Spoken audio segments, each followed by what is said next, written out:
Digga, ich wollte aber halt eigentlich... Warte, wie spät ist es? 28 Uhr.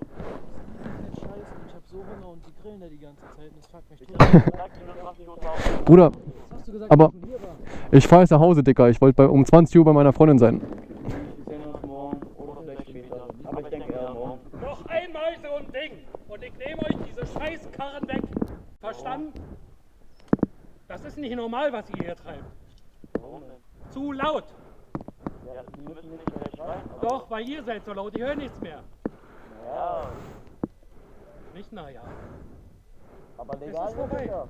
Nix ist da legal, du kannst mir nicht einen Bären auffinden. Ja, ich weiß ja, dass Okay. es hilft und Sie müssen ja Ahnung davon haben. Ja, ich hab Ahnung. Eure Dinger sind bald leise. Ja, das ist ein normaler Auspuff, also Sportauspuff.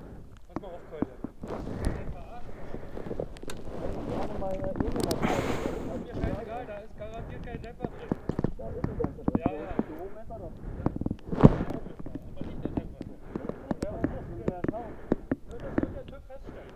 Ja, hast du das drinnen?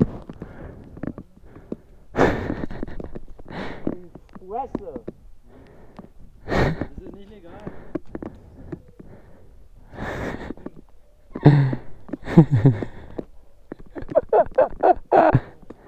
Lul.